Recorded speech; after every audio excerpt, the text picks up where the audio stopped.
Further सूट हा section भरपूर वेळ विचारण्यात येतो जेएमएफसी मध्ये. 12 सेक्शनचं नाव आहे आणि बार पासून सुरू होतो, सो लक्षात ठेवायचं. ठीक आहे. Bar to further suit, where a plaintiff is precluded by rule from instituting a further suit in respect of any particular cause of action, he shall not be entitled to institute a suit in respect of such a cause of action in any court which this code applies.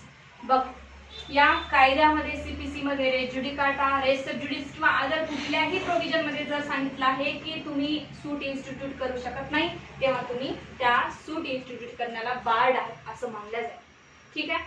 एका शब्दात section आहे. फक्त इतका म्हणतो की पुढील दावे जे तुम्ही टाकता कोर्टामध्ये, या सीपीसीने जर सांगितलं असेल की आता तुम्ही हा दावा परत टाकू शकत नाही, फर्दर सूट तुम्ही इन्स्टिट्यूट करू शकत नाही, तर मग तुम्ही करू शकत नाही, स्ट्रिक्टली सीपीसी सांगतो. ठीक आहे. मग आता तो रेस जुडिकाटा असो किंवा मग ज्युरिडिक्शन नसो, तिथे एकीकडे ज्युरिडिक्शन नव्हतं. ठीक आहे की नाही, बार्ड आहे जर कायद्याने सांगितलं असेल तर. Section 13, when foreign judgment not conclusive. बघा, आता फॉरेन जजमेंट तेव्हा कॉन्क्लुसिव्ह करण्यात येणार नाही. म्हणजे फॉरेन जे जजमेंट आहे त्यांना आपण कधी कॉन्क्लुसिव्ह करणार, आपण कधी मान्य करणार नाही. Foreign judgment shall be conclusive as to any matter thereby directly adjudicated upon between the same parties or between parties under whom they or any of them claim litigating under the same title except. बघा इथे काय म्हटलं आहे, पहिले negative मध्ये दिले, general rule पहिले दिले आणि एक्सेप्ट पण कधी करू शकत नाही हे सांगितलं. फॉरेन जजमेंट कॉन्क्लुसिव्ह आपण करतो, जरी सेम पार्टी असली तरी मान्य करतो, बट कधी करत नाही ते खाली दिलेलं आहे. Where it has not been pronounced by court of competent jurisdiction. पहिले आपण पाहतो की तिथल्या कोर्टामध्ये जे कोणते फॉरेन कोर्ट आहे, पाकिस्तानमध्ये मॅटर सुरू आहे, पाकिस्तानमध्ये ज्या कोर्टाने निर्णय दिला तो तिथल्या नियमानुसार कॉम्पिटंट आहे का हे बघतो आपण. जसं आपल्या इथलं कोर्ट आपण कॉम्पिटंट आहे की नाही बघतो, त्यावेळेस आपण तिथल्याही बघतो की त्याला ज्युरिडिक्शन होतं का. पिक्युलरी मॅटर असेल तर त्याला तिथे 5 लाखाच्या वर ज्युरिडिक्शन होतं का, नसेल तर मग ते काय नल अँड व्हॉइड जजमेंट आहे, मग आपण त्यावर बार्ड करू शकतो. पुढे where it has not been given on the merits of the case. Merits of this cases म्हणजे काय, इश्यू बरोबर काढले का, दोघाही पार्टीचं ऐकून घेतलंय का, ठीक आहे की नाही, सगळे एव्हिडन्स प्रॉपरली झाले का, की असं जजमेंट देऊन टाकलं आपल्या देशाच्या विरोधात द्यायचं म्हणून. ठीक आहे की नाही, हेही पाहिलं जातं.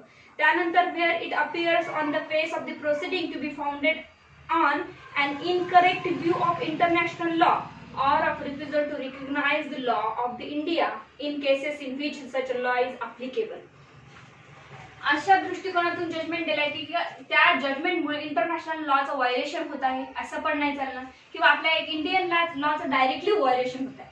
मागे मी युट्यूबचा पहिला व्हिडिओ बनवला होता ना टेरिटोरियल ज्युरिडिक्शनचा, आयपीसीचा, ठीक आहे की नाही, तेव्हाही त्याच्यामध्ये एक केस लॉ सांगितली होती मी तुम्हाला की आपल्या इथे अननॅचरल ऑफेन्स ऑफ क्राईम होता, दुसऱ्या देशात तो क्राईम नव्हता पण आपल्या इथे तो होता, मग आपल्या कायद्याचं काय होत आहे, व्हायोलेशन होत आहे. असं पण झालं नाही पाहिजे. मग इथे फॉरेन लॉला जेव्हा आपण ऍक्सेप्ट करतो तेव्हा सगळं पाहिलं जातं की आपल्या लॉचं पण व्हायोलेशन होऊ नये, इंटरनॅशनल लॉचं पण व्हायोलेशन होऊ नये. पुढे where the proceeding in which the judgment was obtain or oppose to natural justice. ठीक आहे की नाही, प्रोसिडिंग कशी आहे, judgment was obtain or oppose to the natural justice. जे जजमेंट तिथे एका पर्सनने ऑब्टेन केलेलं आहे, ठीक आहे, दुसऱ्या देशामध्ये जजमेंट ऑब्टेन केलेलं आहे आणि त्यांनी नॅचरल जस्टिस फॉलो नाही केलंय कोर्टाने, त्यांनी कसं ऑब्टेन केलेलं आहे, oppose to the natural justice. म्हणजे आपण म्हणतो ना हिअर द बोथ साइड, दोन्ही पार्टींना ऐकून घेतलेलं नाही आहे, एव्हिडन्स प्रॉपरली आलेले नाही आहे, दुसऱ्याच वेळेस काय केलं, जजमेंट देऊन टाकलं. मग असंही व्हायला नको. असं झालं तर आपण त्याला कॉन्क्लुसिव्ह मानणार नाही. ठीक आहे, म्हणजे हे योग्य प्रकारचं जजमेंट आहे असं आपण नाही मानणार. Where it has been obtain by fraud, फ्रॉडनी कोणी ऑब्टेन केलं तर अशा प्रकारे पण जमणार नाही. फ्रॉडनी जर ऑब्टेन कोणी जजमेंट केलं असेल तर आपलं देश किंवा आपलं लॉ त्याला ऍक्सेप्ट करणार नाही. Where it is sustain a claim founded on the breach of any law in force in India. परत सांगते की कुठल्याही इंडियन लॉचा जर ब्रीच होत असेल तर आपण त्याला कॉन्क्लुसिव्ह मानणार नाही. हा खूप महत्वाचा सेक्शन आहे, हे पाठच करून ठेवायचं. सोपं आहे, खूप किती सोपं आहे. फ्रॉड नाही पाहिजे, इंटरनॅशनल लॉचं व्हायोलेशन झालं नाही पाहिजे, इंडियन लॉ ब्रीच झालं नाही पाहिजे, नॅचरल जस्टिस पाहिजे, दॅट्स इट. पण भरपूर वेळ प्रिलिम्स मध्ये विचार.